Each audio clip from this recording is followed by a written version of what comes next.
Welcome to our channel. ఈరోజు మనం తొలి మధ్యయుగం సంబంధించి హర్షవర్ధనుడు టాపిక్ అనేది చూద్దామండి. మోస్ట్ ఎక్స్పెక్టెడ్ క్వశ్చన్స్ మాత్రమే ప్రిపేర్ చేయడం జరిగిందండి. ప్రతి ఒక్కరూ ఈ వీడియోని చివరి దాకా చూడండి. ఇంకా ఎవరైనా మన ఛానల్ని సబ్స్క్రైబ్ చేసుకోకపోతే సబ్స్క్రైబ్ చేసుకోండి. Let's start. ఫస్ట్ క్వశ్చన్, హర్షవర్ధనుడు తొలుత బౌద్ధ మతస్థుడైనప్పటికీ బాణభట్టుని ప్రభావంతో శైవ మతాన్ని స్వీకరించాడు. హర్షుడు తన ఆదాయాన్ని 4 సమాన భాగాలకు విభజించి అందులో ఒక భాగాన్ని మతపరమైన కార్యక్రమాల కోసం కేటాయించాడు. హర్షుని కాలంలో నేరస్తులకు కఠినమైన శిక్షలు అమల్లో ఉండేవి. అయితే కాలక్రమేణా బౌద్ధ మత ప్రభావంతో ఇవి తగ్గుముఖం పట్టాయి. పై వాటిలో సరైనవేవి?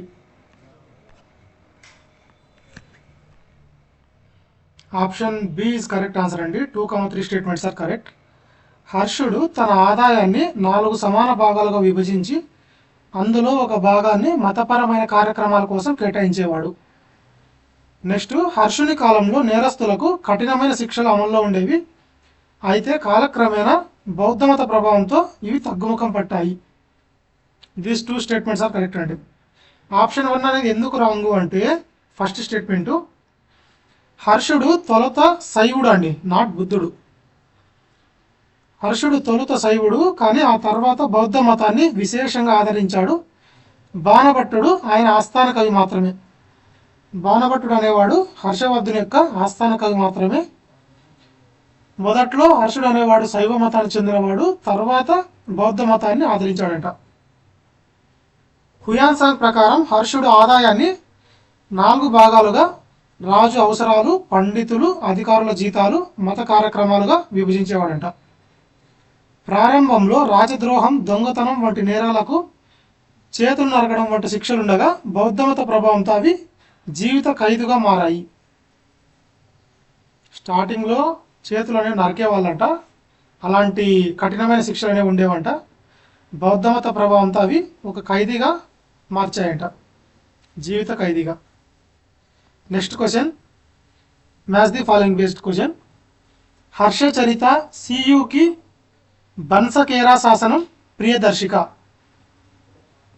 హర్షుని స్వహస్తంతో చేసిన సంతకం, మొట్టమొదటి చారిత్రక నవల, పశ్చిమ దేశాల రికార్డులు, గర్భనాటకం అనే సాహిత్య ప్రక్రియ. ఆప్షన్ ఏ కరెక్ట్ అండి. హర్షచరిత మొట్టమొదటి చారిత్రక నవల, సియుకి పశ్చిమ దేశాల రికార్డులు, బన్సకేరా శాసనం హర్షుని స్వహస్తంతో చేసిన సంతకం. బన్సకేరా శాసనం అనేది ఏంటండి? హర్షుని స్వహస్తంతో చేసిన సంతకం. ఇది వెరీ వెరీ ఇంపార్టెంట్ అండి. నెక్స్ట్, ప్రియదర్శిక గర్భనాటకం అనే సాహిత్య ప్రక్రియ. హర్షచరిత బాణభట్టుడు రాసిన ఇది సంస్కృతంలో మొదటి హిస్టారికల్ బయోగ్రఫీ. సియుకే హుయాన్సాంగ్ రచన, దీని అర్థం records of the western world. Banskhera ఈ శాసనంపై హర్షుని కాలిగ్రఫీ సంతకం అనేది కనిపిస్తుందంట అండి. ఏ దాంట్లో? బన్సకేరా దాంట్లో. ప్రియదర్శిక ఇందులో నాటకంలో నాటకం, గర్భనాటకం అనే ప్రక్రియ వాడబడిందంట. నెక్స్ట్ క్వశ్చన్, హర్షవర్ధనుని కాలంలో భారతీయ భూస్వామ్య వ్యవస్థ బలపడటానికి పునాదులు పడ్డాయి. హర్షుడు తన అధికారులకు నగదు రూపంలో కాకుండా సేవల ప్రతిఫలంగా భూములను గ్రాంట్లుగా ఇచ్చే పద్ధతిని ప్రోత్సహించాడు. బోత్ స్టేట్మెంట్స్ ఆర్ కరెక్ట్ అండి. హర్షవర్ధనుని కాలంలో భారతీయ భూస్వామ్య వ్యవస్థ బలపడటానికి పునాదులు పడ్డాయంట. హర్షుడు తన అధికారులకు నగదు రూపంలో కాకుండా సేవల ప్రతిఫలంగా భూములను గ్రాంట్లుగా ఇచ్చే పద్ధతిని ప్రోత్సహించాడు. హర్షుని కాలంలో అధికారులకు జీతాలకు బదులుగా భూదానాలు చేయడం వల్ల అధికార వికేంద్రీకరణ జరిగి సామంత వ్యవస్థ లేదా భూస్వామ్య వ్యవస్థ బలపడింది. దీనివల్లే హర్షుని కాలంలో నాణేలు తక్కువగా లభిస్తాయి. హర్షుని కాలంలో అధికారులకు జీతాలకు బదులుగా భూదానాలు చేయడం వల్ల అధికార వికేంద్రీకరణ జరిగి సామంత వ్యవస్థ లేదా భూస్వామ్య వ్యవస్థ అనేది బలపడిందంట. దీనివల్లే హర్షుని కాలంలో నాణేలు తక్కువగా లభిస్తాయి. నాణేలు తక్కువగా లభించడానికి కారణం ఏమండి? అప్పట్లో భూదానాలు అనేవి చేసేవి జీతాలకు బదులు. నెక్స్ట్ క్వశ్చన్ క్రొనాలజీ బేస్డ్ అండి. హర్షవర్ధనుడు పట్టాభిషిక్తుడవ్వడం, రెండో పులకేశి చేతిలో హర్షుని ఓటమి ఎక్కడ? నర్మదా యుద్ధం దగ్గర. హుయాన్ సాంగ్ భారతదేశ పర్యటన ప్రారంభం, కనోజ్ అసెంబ్లీ నిర్వహణ. ఆప్షన్ బి కరెక్ట్ అండి. ఫస్ట్ హర్షవర్ధనుడు యొక్క పట్టాభిషిక్తుడవ్వడం, నెక్స్ట్ హుయాన్ సాంగ్ భారతదేశాన్ని పర్యటించడం, నెక్స్ట్ రెండో పులకేశి చేతిలో హర్షుడు ఓడిపోవడం, నెక్స్ట్ కనోజ్ అసెంబ్లీ యొక్క నిర్వహణ. నర్మదా యుద్ధ కాలం ఖచ్చితంగా తెలియకపోయినా ఇది హుయాన్ సాంగ్ పర్యటన మధ్యలో లేదా ఆ తర్వాత జరిగినట్లు ఆధారాలు ఉన్నాయి. So that is correct. పట్టాభిషేకం ఎప్పుడు జరిగిందండి హర్షవర్ధనుడికి? క్రీస్తు శకం 606లో. హుయాన్ సాంగ్ ఎప్పుడు వచ్చాడు? క్రీస్తు శకం 629లో. నర్మదా యుద్ధం ఎప్పుడు జరిగిందండి? క్రీస్తు శకం 618 నుండి 634 మధ్యకాలం. కనోజ్ సభ ఎప్పుడు జరిగింది? క్రీస్తు శకం 643. నెక్స్ట్ క్వశ్చన్, ఈ క్రింది వాటిలో సరికాని జతను గుర్తించండి. ప్రయాగ మహామోక్ష పరిషత్ ప్రతి 5 ఏళ్లకు ఒకసారి నిర్వహించబడేది. సకలోత్త రాపతనాథ రెండో పులకేసి హర్షణుడికి ఇచ్చిన బిరుదు. నాగానందం ఉదయనుడు మరియు రత్నావళిల పరిణయ గాథ. స్కందవారాలు హర్షుని కాలంలోని సైనిక శిబిరాలు. సరికానిది అడిగారండి. Option C is wrong answer అండి. ఇక్కడ remaining are correct. Prayaga Mahamoksha Parishad ప్రతి 5 ఏళ్లకు ఒకసారి నిర్వహించబడేది. సకలోత్తరాపతనాథ అంటే రెండో పులకేసి హర్షుడికి ఇచ్చిన బిరుదండి ఇది. నెక్స్ట్ స్కందవారాలు అంటే హర్షుని కాలంలోని సైనిక శిబిరాలు. నాగానందము ఉదయనుడు మరియు రత్నావళిల పరిణయ గాథ అనేది ఇక్కడ రాంగ్ అండి. ఎందుకంటే ఉదయనుడు మరియు రత్నావళి కథ రత్నావళి నాటకానికి సంబంధించింది, కానీ ఇక్కడేమన్నారు? పరిణయ గాథ అన్నారు. అది కాక ఇక్కడ నాగానందం అని మెన్షన్ చేశారు. నాగానందం అనేది దేనికి సంబంధించింది? జీమూత వాహనుడు తన ప్రాణాలను త్యాగం చేసి నాగులను రక్షించిన బౌద్ధ కథాంశం గురించి తెలియజేసేది ఇది నాగానందం. ఉదయనుడు మరియు రత్నావళిల పరిణయ గాథ గురించి తెలియజేసేది రత్నావళి అండి. నెక్స్ట్ క్వశ్చన్, హర్షవర్ధనుని పరిపాలనా యంత్రాంగం గురించి క్రింది వాటిని పరిశీలించండి. హర్షుని కాలంలో అధికారులకు జీతాలను నగదు రూపంలో కాకుండా భూదానాల రూపంలో ఇచ్చే పద్ధతి ప్రారంభమైంది. రాజు తన అధికారులతో నేరుగా సంభాషించడానికి మరియు ఆజ్ఞలు జారీ చేయడానికి స్కందవారాలు అనే సైనిక శిబిరాలను ఉపయోగించేవాడు. హర్షుడు తన రాజ్యాన్ని భుక్తులు మరియు విషయాలుగా విభజించి వాటిపై పూర్తి నియంత్రణను కేంద్రీకృత పద్ధతిలో నిర్వహించేవాడు. పై వాటిలో సరైనవి. 1 and 2 స్టేట్మెంట్స్ ఆర్ కరెక్ట్ అండి. హర్షుని కాలంలో అధికారులకు జీతాలను నగదు రూపంలో కాకుండా భూదానాల రూపంలో ఇచ్చే పద్ధతి ప్రారంభమైందట. ఇది ఆల్రెడీ డిస్కస్ చేసాం ఇదే వీడియోలోనే ప్రీవియస్ క్వశ్చన్స్లో. జీతాలకు బదులు జీతాలను నగదు రూపంలో కాకుండా భూదానాల రూపంలో ఇచ్చే పద్ధతి ప్రారంభమైంది. ఎవరి కాలంలో? హర్షవర్ధనుని కాలంలో. రాజు తన అధికారులతో నేరుగా సంభాషించడానికి మరియు ఆజ్ఞలు జారీ చేయడానికి స్కందవారాలు అనే సైనిక శిబిరాలను ఉపయోగించేవాడు. రాజు తన అధికారులతో నేరుగా సంభాషించడానికి మరియు ఆజ్ఞలు జారీ చేయడానికి దేన్ని ఉపయోగించేవారండి? స్కందవారాలు అనే సైనిక శిబిరాలను ఉపయోగించేవాడంట. ఆప్షన్ 3 స్టేట్మెంట్ 3 అనేది ఎందుకు రాంగు అంటే హర్షుని పాలన వికేంద్రీకరణ మరియు సామంత వ్యవస్థ లక్షణాలు కలిగి ఉండేది, కేంద్రీకృత పద్ధతి కాదు. ఇక్కడ ఏమన్నారండి? కేంద్రీకృత పద్ధతిలో నిర్వహించేవాడు అన్నారు. సో ఇది రాంగ్ అండి. హర్షుడు తన రాజ్యాన్ని భక్తులు మరియు విషయాలుగా విభజించి వారి యొక్క పరిపాలన అనేది వికేంద్రీకరణ మరియు సామంత వ్యవస్థ లక్షణాలను కలిగి ఉండేదండి. నాట్ కేంద్రీకృత, వికేంద్రీకరణ అండి.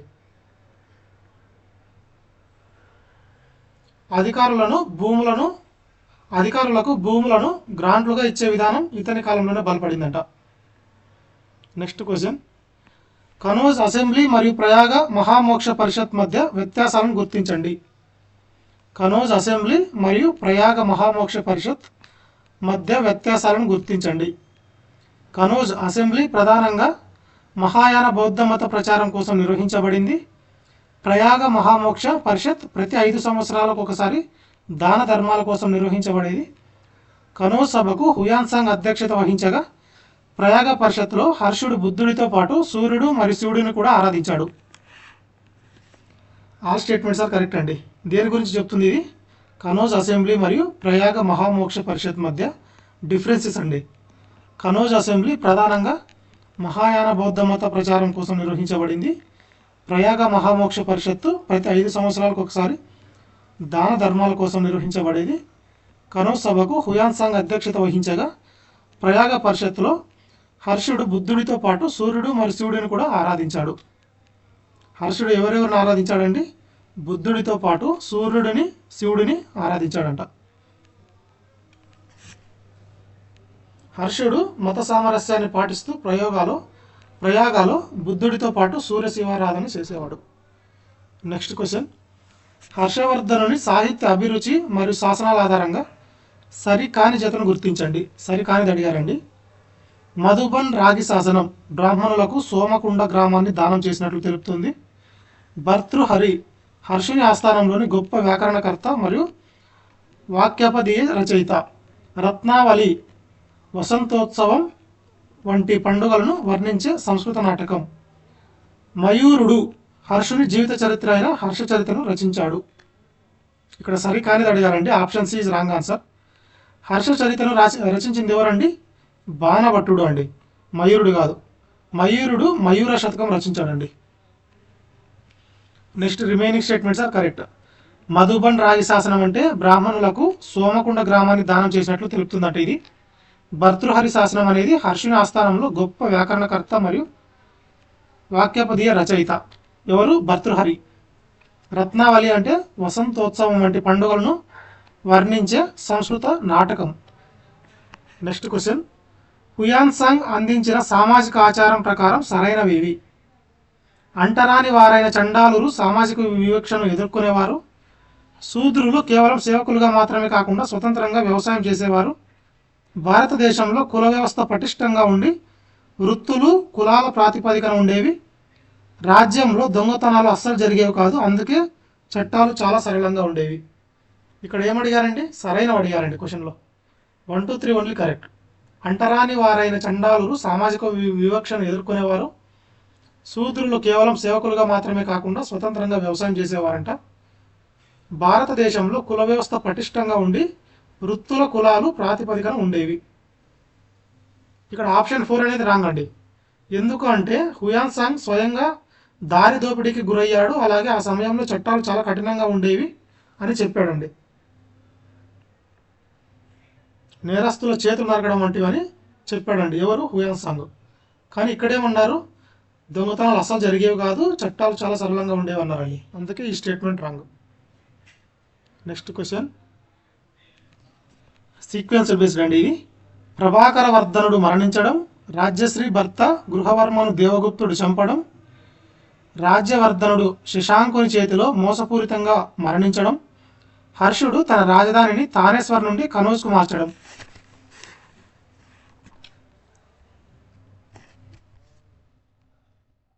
ఆప్షన్ ఏ కరెక్ట్ అండి. 1, 2, 3, 4. ఫస్ట్ ప్రభాకర వర్ధనుడు మరణించడం, దాని తర్వాత రాజశ్రీ భర్త గృహవర్మను దేవగుప్తుడు చంపడం. రాజశ్రీ భర్త ఎవరండి? గృహవర్మ. ఇతని చంపిండేది ఎవరు? దేవగుప్తుడు. రాజ్యవర్ధనుడు శశాంకుని చేతిలో మోసపూరితంగా మరణించడం. రాజ్యవర్ధనుడు ఎవరి చేతిలో మోసపూరితంగా మరణించాడు? శశాంకుని చేతిలో. హర్షవర్ధనుడు తన రాజధానిని తానేశ్వర్ నుండి కనౌజ్కు మార్చడం. తానేశ్వర్ నుండి కనౌజ్కు ఎవరు మార్చారు రాజధానిని? హర్షవర్ధనుడు లేదా హర్షుడు.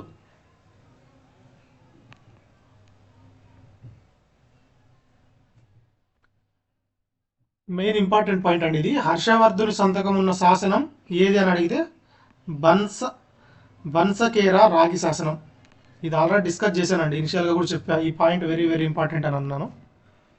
బన్సకేరా రాగి శాసనం. హర్షుని సంతకం ఉన్న శాసనం ఏదంటే బన్సకేరా రాగి శాసనం. నెక్స్ట్ క్వశ్చన్, ఇన్కరెక్ట్ పేరు అనేది ఫైండ్ అవుట్ చేయాలండి. ఇక్కడ మధుబన్ శాసనం బ్రాహ్మణులకు సోమకుండ గ్రామాన్ని దానం చేసిన వివరాలు.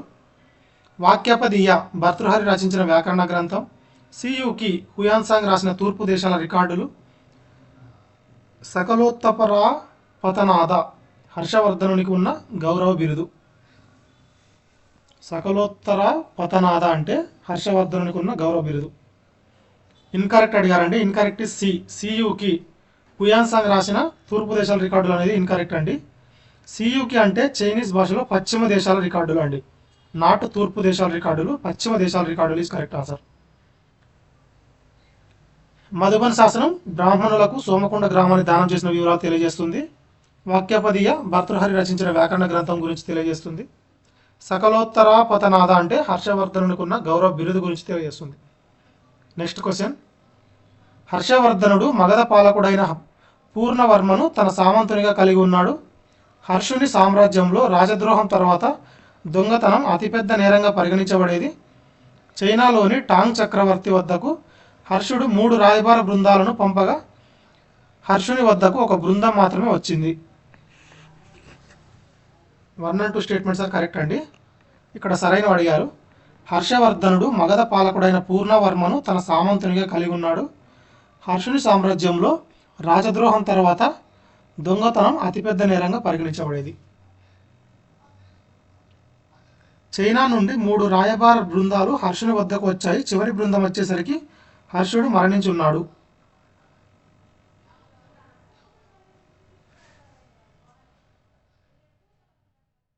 Next question. హర్షవర్ధనుడు నలంద విశ్వవిద్యాలయ నిర్వహణ కోసం 200 గ్రామాల ఆదాయాన్ని కేటాయించాడు. నలంద విశ్వవిద్యాలయం హర్షుని కాలంలో బౌద్ధ విద్యకు ప్రధాన కేంద్రంగా విరాజిల్లింది. హర్షవర్ధనుడు నలంద విశ్వవిద్యాలయం నిర్వహణ కోసం 200 గ్రామాల ఆదాయాన్ని కేటాయించాడంట. నలంద విశ్వవిద్యాలయం హర్షుని కాలంలో బౌద్ధ విద్యకు ప్రధాన కేంద్రంగా విరాజిల్లింది. బోత్ స్టేట్మెంట్స్ ఆర్ కరెక్ట్ అండి. నలంద విద్యా కేంద్రంగా ఉన్నందున మరియు హర్షుడు బౌద్ధ మతాన్ని ఆదరించినందున దాని నిర్వహణకు పెద్ద ఎత్తున దానాలు చేశాడు.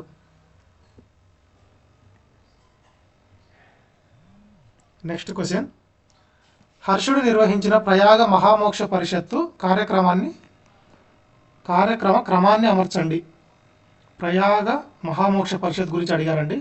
శివుడి ఆరాధన, బుద్ధుడి ఆరాధన, సూర్యుడి ఆరాధన, సర్వస్వదానం మరియు రాజ్యశ్రీ ఇచ్చిన పాత వస్త్రం ధరించడం.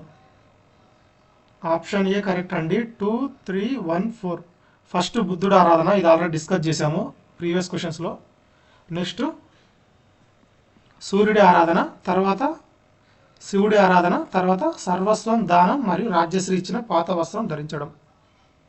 హుయాన్సాంగ్ సాక్ష్యం ప్రకారం హర్షుడు మొదటి రోజు బుద్ధుడిని, 2వ రోజు సూర్యుడిని, 3వ రోజు శివుడిని ఆరాధించేవాడు. ఆ తర్వాత దాన ధర్మాలు చేసేవాడు. నెక్స్ట్ మ్యాచ్ ది ఫాలోయింగ్ అండి. రచయితలు బాణభట్టుడు, మయూరుడు, హర్షవర్ధనుడు, భర్తృహరి. రచనలు నాగానందం, కాదాంబరి, మయూర శతకం, వాక్యోపదీయ. ఆప్షన్ ఏ కరెక్ట్ అండి. బాణభట్టుడు కాదాంబరి, మయూరుడు మయూర శతకం, హర్షవర్ధనుడు నాగానందం, భర్తృహరి వాక్యపదీయ. బాణభట్టుడు కాదంబరిని, మయూరుడు మయూర శతకాన్ని, హర్షుడు నాగనందాన్ని మరియు భర్తృహరి వాక్యపదీయాన్ని రచించారు. హర్షుని పరిపాలనలోని అధికారిక ఆదాయ విభజనపై తప్పుగా ఉన్న అంశాన్ని గుర్తించండి. హర్షుని పరిపాలనలోని అధికారిక ఆదాయ విభజనపై తప్పుగా ఉన్న అంశాన్ని గుర్తించండి. ఇన్కరెక్ట్ అడిగారండి. ఒక భాగం రాజు వ్యక్తిగత అవసరాల కోసం, ఒక భాగం కేవలం సైనిక విస్తరణ మరియు యుద్ధాల కోసం, ఒక భాగం ప్రభుత్వ అధికారులు మరియు ప్రజాసేవకుల జీతాల కోసం, ఒక భాగం పండితులు మరియు మేధావుల కోసం. Option B is wrong answer అండి. ఇక్కడ సరికానిది అడిగారు. Remaining are correct. హుయాన్సాంగ్ ప్రకారం 4 భాగాలకు విభజించబడింది. రాజు అవసరాలు, పండితులు, అధికారులు, జీతాలు మరియు మతపరమైన కార్యక్రమాలండి. ఇక్కడేమన్నారు, సైనిక విస్తరణ యుద్ధాల కోసం ఉన్నారండి. సో అందుకే బి అనేది రాంగ్. సైనిక విస్తరణ కాదు, మతపరమైన కార్యక్రమాల కోసం అండి. Next question. ఈ క్రింది సంఘటనలలో ఏది హర్షవర్ధనుడి శిలాదిత్య బిరుదుకు అర్హుడిని చేసింది? ఈ క్రింది సంఘటనలలో ఏది హర్షవర్ధనుడిని శిలాదిత్య బిరుదుకు అర్హుడిని చేసింది? నర్మదా యుద్ధంలో 2వ పులకేశిని ఓడించడం, 5 ప్రాంతాలను పంజాబ్, కనౌజ్, బెంగాల్, ఒరిస్సా, మిథిలా జయించడం, నలంద విశ్వవిద్యాలయాన్ని నిర్మించడం, చైనా చక్రవర్తితో దౌత్య సంబంధాలు ఏర్పరచుకోవడం. ఇక్కడ హర్షవర్ధనుడిని శిలాదిత్య బిరుదుకు అర్హుడిని చేసినది ఏది అంటే 5 ప్రాంతాలు అండి. 5 ప్రాంతాలు జయించడం. ఏవేవి? పంజాబు, కనౌజు, బెంగాలు, ఒరిస్సా, మిథిలా. ఆ ఇండీస్ లేదా ప్రాంతాలను జయించినందుకు హర్షుడు శిలాదిత్య అనే బిరుదు పొందాడు. ఏవేవండి 5 ప్రాంతాలు? పంజాబు, కనౌజు, బెంగాల్, ఒరిస్సా, మిథిలా. Next question. హర్షవర్ధని కాలం నాటి సామాజిక స్థితిగతులపై క్రింది వాటిని జతపరచండి. ఉన్నత వర్గాలు, శూద్రులు, చండాలురు. వారి యొక్క వృత్తి: అంటరాని వారు, సామాజిక వివక్ష, విలాసవంతమైన జీవితం, స్వతంత్రంగా వ్యవసాయం. ఆప్షన్ ఏ కరెక్ట్ అండి. ఉన్నత వర్గాలు విలాసవంతమైన జీవితం, శూద్రులు స్వతంత్రంగా వ్యవసాయం, చండాలురు అంటరాని వారు, సామాజిక వివక్ష. చండాలురు ఏం చేసేవారండి? అంటరాని వారు, సామాజిక వివక్ష అండి. ఉన్నత వర్గాలు దేనికి చెందిన వాళ్ళు? విలాసవంతమైన జీవితానికి చెందిన వాళ్ళు. శూద్రులు అనేవాళ్ళు స్వతంత్రంగా వ్యవసాయం చేసుకునే వాళ్ళు. హర్షుని కాలంలో శూద్రులు కేవలం సేవకులుగా కాక వ్యవసాయం చేసేవారు. ఉన్నత వర్గాలు విలాసవంతంగా ఉండగా చండాలురు వివక్షకు గురయ్యారు. Next question. హర్ష శకం ప్రారంభమైన సంవత్సరం ఏది? క్రీస్తు శకం 600, 606, 629, 647. 606 అనేది క్రీస్తు శకం, హర్ష శకం యొక్క ప్రారంభమైన సంవత్సరం అండి. హర్షుడు 16 ఏళ్ల వయసులో పట్టాభిషిక్తుడై క్రీస్తు శకం 606ను హర్ష శకంగా పిలుస్తారు. Next question. కనౌజ్ సభలో జరిగిన సంఘటనలకు సంబంధించి ట్రాప్ పాయింట్ను గుర్తించండి. ట్రాప్ మీన్స్ ఇన్కరెక్ట్ అండి. ఈ సభకు హుయాన్ సాంగ్ అధ్యక్షత వహించాడు. హర్షుడు తన ఎత్తు ఉన్న వెండి బుద్ధ విగ్రహాన్ని ప్రతిష్ఠించాడు. బ్రాహ్మణులు మరియు హీనయాన బౌద్ధులు ఈ సభ పట్ల అసంతృప్తి చెందారు. ఈ సభలో హర్షుడిపై హత్యాయత్నం జరిగిందని హుయాన్ సాంగ్ పేర్కొన్నాడు. ఆప్షన్ బి ఇస్ రాంగ్ అండి. ఇక్కడ హర్షుడు తన ఎత్తు ఉన్న వెండి బుద్ధ విగ్రహాన్ని ప్రతిష్ఠించాడు అనేది రాంగ్ అండి. ఎందుకంటే ఆయన వెండి బుద్ధ విగ్రహాన్ని కాదండి, బంగారు బుద్ధ విగ్రహాన్ని అండి ప్రతిష్ఠించింది. Next remaining statements are correct. ఈ సభకు హుయాన్ సాంగ్ అధ్యక్షత వహించాడు, కరెక్టే. ఏ సభకు? కనౌజ్ సభకు. బ్రాహ్మణులు మరియు హీనయాన బౌద్ధులు ఈ సభ పట్ల అసంతృప్తి చెందారంట. ఈ సభలో హర్షుడిపై హత్యాయత్నం జరిగిందని హుయాన్ సాంగ్ పేర్కొన్నాడు. ఏ సభలో? కనౌజ్ సభలో. Next question. హర్షవర్ధనుని కాలం నాటి రాజకీయ స్థితిగతులపై క్రింది వాటిని పరిశీలించండి. హర్షుడు తన సోదరి రాజ్యశ్రీని సతీ సహగమనం నుండి వింధ్య అడవులలో రక్షించాడు. కనౌజ్ పాలకుడైన గ్రహవర్మ మరణం తర్వాత హర్షుడు తన రాజధానిని తానేశ్వర్ నుండి కనౌజ్కు మార్చి ఉమ్మడి పాలకుడిగా వ్యవహరించాడు. హర్షుడు తన సైనిక విజయాల ద్వారా పంజాబు, కనౌజు, బెంగాలు, ఒరిస్సా మరియు మిథిలా అనే 5 ప్రాంతాలపై ఆధిపత్యం సాధించాడు. ఈ పాయింట్ ఆల్రెడీ డిస్కస్ చేశామండి. పై ప్రకటనలలో సరైనవేవి? ఆప్షన్ డి ఈజ్ కరెక్ట్ అండి. All statements are correct. హర్షుడు తన సోదరి రాజ్యశ్రీని సతీ సహగమనం నుండి వింధ్య అడవులలో రక్షించాడు. కనౌజ్ పాలకుడైన గ్రహవర్మ మరణం తర్వాత హర్షుడు తన రాజధానిని తానేశ్వర్ నుండి కనౌజ్కు మార్చి ఉమ్మడి పాలకుడిగా వ్యవహరించాడు. హర్షుడు తన సైనిక విజయాల ద్వారా పంజాబు, కనౌజు, బెంగాలు, ఒరిస్సా మరియు మిథిలా అనే 5 ప్రాంతాలపై ఆధిపత్యం సాధించాడంటండి.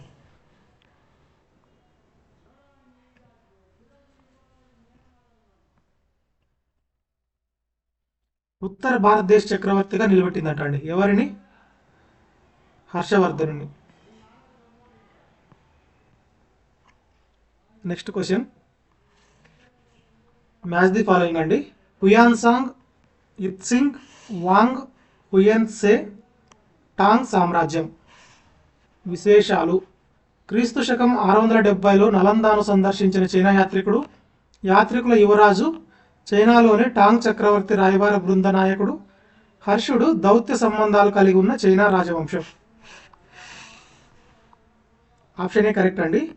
హుయాన్ సాంగ్ యాత్రికుల యొక్క యువరాజు. ఇత్సింగ్ క్రీస్తు శకం 670లో నలందాను సందర్శించిన చైనా యాత్రికుడు. వాంగ్ హుయన్సే చైనాలోని టాంగ్ చక్రవర్తి రాయబార బృంద నాయకుడు. టాంగ్ సామ్రాజ్యం. హర్షుడు దౌత్య సంబంధాలు కలిగి ఉన్న చైనా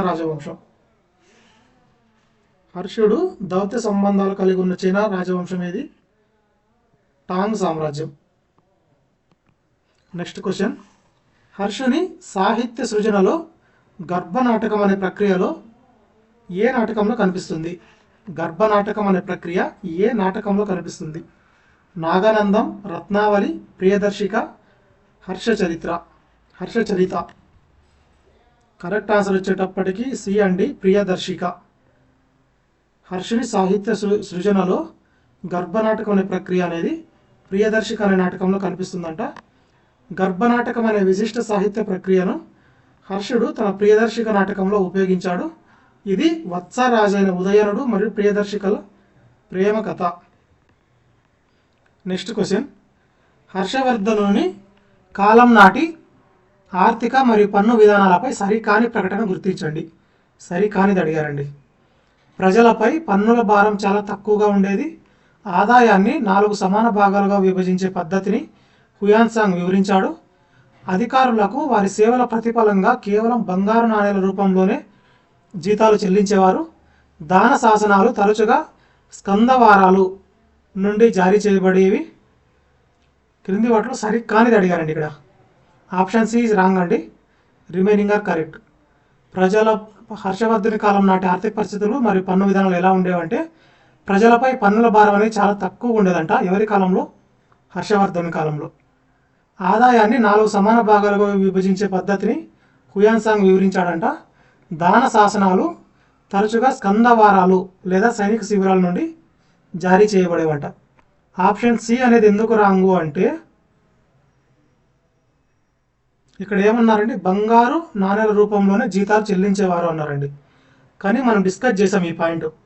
వాళ్ళకి అప్పట్లో బంగారాలు కానీ నాణేలు కానీ లేవు. అప్పట్లో ఏం చేసేవారు? జీతాలకు బదులు భూదానాలనే చేసేవాళ్ళండి. ఇది 2-3 టైమ్స్ డిస్కస్ చేసాం ఇదే వీడియోలోనే ఈ పాయింట్ అనేది. హర్షుని కాలంలో అధికారులకు జీతాలకు బదులుగా భూదానాలు ఇచ్చే పద్ధతి ఉండేది. దీనికి నిదర్శనం హర్షుడు జారీ చేసిన అతి తక్కువ సంఖ్యలో ఉన్న నాణేలు. నాణేలు అనేవి అప్పట్లో తక్కువ ఉండడం వల్ల భూదానాలు అనేవి చేసేవారంట అండి జీతాల రూపంలో. Next question. హర్షవర్ధనుని మరణం తర్వాత ఉత్తర భారతదేశంలో తీవ్రమైన రాజకీయ అస్థిరత ఏర్పడింది. ఎప్పుడు? హర్షవర్ధను యొక్క మరణం తర్వాత ఉత్తర భారతదేశంలో తీవ్రమైన రాజకీయ అస్థిరత ఏర్పడింది. హర్షుని తర్వాత వచ్చిన పాలకులు గుర్జర ప్రతిహారులు మరియు రాజపుత్రులు దాడులను అడ్డుకోలేకపోయారు. బోత్ స్టేట్మెంట్స్ ఆర్ కరెక్ట్ అండి. హర్షుని తర్వాత వచ్చిన పాలకులు గుర్జర ప్రతిహారులు మరియు రాజపుత్రులు వారి యొక్క దాడులను అడ్డుకోలేకపోయారంటండి. Next question. హర్షుని శాసనాల ప్రకారం సర్వపల్లి పత్తి అంటే ఎవరు? సర్వపల్లి పత్తి అంటే ఎవరు? సైనిక శిబిరాల పర్యవేక్షకుడు, గ్రామాలన్నింటికీ కలిపి ఉండే ప్రధాన అధికారి, విదేశీ వ్యవహారాల రాయబారి, నలంద విశ్వవిద్యాలయ కోశాధికారి. Option B is wrong answer అండి. హర్షుని శాసనాల ప్రకారం సర్వపల్లి పత్తి అంటే ఎవరంటే గ్రామాలన్నింటికీ కలిపి ఉండే ప్రధాన అధికారిని సర్వపల్లి పత్తి అంటారండి. గ్రామాలన్నింటికీ కలిపి ఉండే ప్రధాన అధికారిని సర్వపల్లి పత్తి. పరిపాలనా సౌలభ్యం కోసం గ్రామాల సమూహాన్ని పర్యవేక్షించే అధికారిని సర్వపల్లి పత్తి అని పిలిచేవారంట. Next question. హుయాన్సాంగ్ తన సియుకి గ్రంథంలో పేర్కొన్న సామాజిక అంశాలను సరైన వరుసలో అమర్చండి. భారతదేశంలో కుల వ్యవస్థ పటిష్టంగా ఉండడం, ప్రజలు అత్యంత నిజాయితీపరులుగా జీవించడం, తాను స్వయంగా దారి దోపిడీకి గురవ్వడం, బౌద్ధ మతం 18 శాఖలుగా విడిపోయి ఉండడం. ఆప్షనే కరెక్ట్ అండి. సియుకి గ్రంథంలో పేర్కొన్న సామాజిక అంశాలను సరైన వరుసలో అడిగారండి. ఫస్ట్ భారతదేశంలో కుల వ్యవస్థ అనేది పటిష్టంగా ఉండడం, తర్వాత ప్రజలు అత్యంత నిజాయితీపరులుగా జీవించడం, తర్వాత తాను స్వయంగా దారి దోపిడీకి గురవ్వడం. ఎవరు? హుయాన్సాంగ్. బౌద్ధ మతం 18 శాఖలుగా విడిపోయి ఉండడం. Next question. నవసాసి రాగి శాసనం ఏ విజయానికి సాక్ష్యంగా నిలుస్తుంది? ఈ బిట్ ఎక్స్పెక్ట్ చేయొచ్చండి. కమింగ్ 2026 ప్రిలిమ్స్ గ్రూప్ 2 ఎగ్జామ్లో మేబీ ఈ పాయింట్ ఎక్స్పెక్ట్ చేయొచ్చు ఇక్కడ. సో ప్రతి ఒక్కరూ ఇది ఫోకస్ చేయండి. నవసాసి రాగి శాసనం ఏ విజయానికి సాక్ష్యంగా నిలుస్తుంది? గౌడ రాజు శశాంకుడిపై విజయం, వల్లభి పాలకుడు ధ్రువసేన 2పై విజయం, రెండో పులకేశిపై విజయం, మగధను ఆక్రమించడం. ఆప్షన్ బి కరెక్ట్ అండి. వల్లభి పాలకుడు ధ్రువసేన 2పై విజయం సాధించడం. నవసాసి రాగి శాసనం ఏ విజయానికి సాక్ష్యంగా నిలుస్తుందంటే వల్లభి పాలకుడు దేవసేన 2పై విజయం సాధించిన దానికి గుర్తుగా ఈ నవసాసి రాగి శాసనం అనేది ఉందంటండి. ఈ శాసనం ప్రకారం హర్షుడు వల్లభి పాలకుడిని ఓడించాడు. ఎవరు? హర్షుడు. ఎవరిని ఓడించాడు? వల్లభి పాలకుడిని ఓడించాడు. ఆ తర్వాత అతనికి తన కుమార్తెని ఇచ్చి వివాహం చేయడం ద్వారా సామంతునిగా చేసుకున్నాడంట.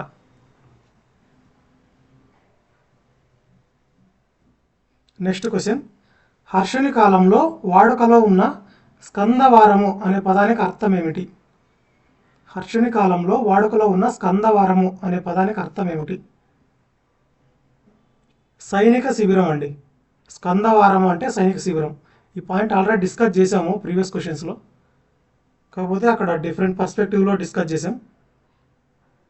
హర్షుడు ఈ శిబిరాల నుండే తన అధికారులకు ఆజ్ఞలు జారీ చేసేవాడు మరియు దాన శాసనాలు ఇచ్చేవాడు. నెక్స్ట్ క్వశ్చన్, హర్షుని ఆస్థాన కవుల విషయంలో తప్పుగా జతపరచబడిన దానిని గుర్తించండి.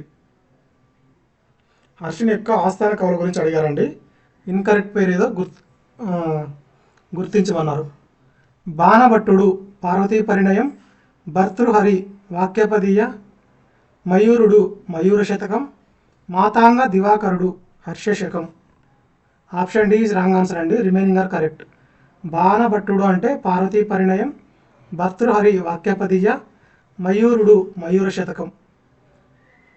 మాతాంగ దివాకరుడు హర్షుని ఆస్థానంలో ఒక కవి మాత్రమే అండి. ఈయన హర్షశకం అనేది క్రీస్తు శకం 606లో హర్షవర్ధనుడు పట్టాభిషిక్తుడు అయినప్పుడు ప్రారంభమైన కాలగణన. ఇది రచన కాదంట అండి. మాతాంగ దివాకరుడు హర్షశకం అనేది రచన కాదు. 30 క్వశ్చన్స్ కంప్లీటెడ్ ఫ్రెండ్స్. ఈ 30 క్వశ్చన్స్ కంప్లీట్గా ప్రాక్టీస్ చేయండి. వీటి నుంచి కంపల్సరీ ఒక బిట్ ఎక్స్పెక్ట్ చేయొచ్చండి అప్కమింగ్ ప్రిలిమ్స్ ఎగ్జామ్లో. సో ఎవరు నెగ్లెక్ట్ చేయొద్దండి. ఈ వీడియో కనుక మీకు నచ్చినట్లయితే ప్రతి ఒక్కరూ మన ఛానల్ని సబ్స్క్రైబ్ చేసుకోండి. ఈ వీడియోకి లైక్ చేయండి. మీకు ఇంకా ఏమైనా డౌట్స్ ఉంటే కామెంట్స్లో తెలియజేయండి. చాలామంది స్క్రీన్ అనేది చిన్నగా ఉంది, టెక్స్ట్ అనేది చాలా చిన్నగా కనిపిస్తుంది అంటున్నారండి. అందుకోసమే ఈ వీడియోలో టెక్స్ట్ అనేది చాలా ఇంక్రీజ్ చేసి వీడియో చేయడం జరిగింది. సో ఇంకా ఏమైనా ఇష్యూస్ ఉంటే కామెంట్లో తెలియజేయండి. కమింగ్ వీడియోస్లో రెక్టిఫై చేసుకొని వీడియో చేయడం జరుగుతుంది. ఈ రోజుతో గ్రూప్ 2 సిలబస్ ప్రకారం ఏన్షియంట్ హిస్టరీ కంప్లీట్ సిలబస్ అనేది కవర్ చేసామండి. దీంట్లో మీకు ఆల్మోస్ట్ 10 క్వశ్చన్స్ కవర్ అవుతాయండి ఏన్షియంట్ హిస్టరీకి సంబంధించి గ్రూప్ 2 ప్రిలిమ్స్ ఎగ్జామ్లో. సో ఎవరు నెగ్లెక్ట్ చేయొద్దండి. ప్రతి ఒక్కరూ ఈ ఫ్రీ టెస్ట్ సిరీస్ని ఉపయోగించుకోండి. మీకు ఇంకా ఏమైనా డౌట్స్ ఉంటే కామెంట్లో తెలియజేయండి. వాటి రిలేటెడ్ వీడియో చేయడం జరుగుతుంది. అలాగే ఈ వీడియో కింద టెలిగ్రామ్ ఛానల్ లింక్ అనేది ఇస్తానండి. ప్రతి ఒక్కరూ టెలిగ్రామ్ ఛానల్లో జాయిన్ అవ్వండి. అక్కడ క్విజ్ అనేది కండక్ట్ చేయడం జరుగుతుంది. సో ప్రతి ఒక్కరూ ఇక్కడ కవర్ కానీ క్వశ్చన్స్ కూడా అక్కడ మీరు తెలుసుకోవచ్చండి. Thank you friends. బాయ్.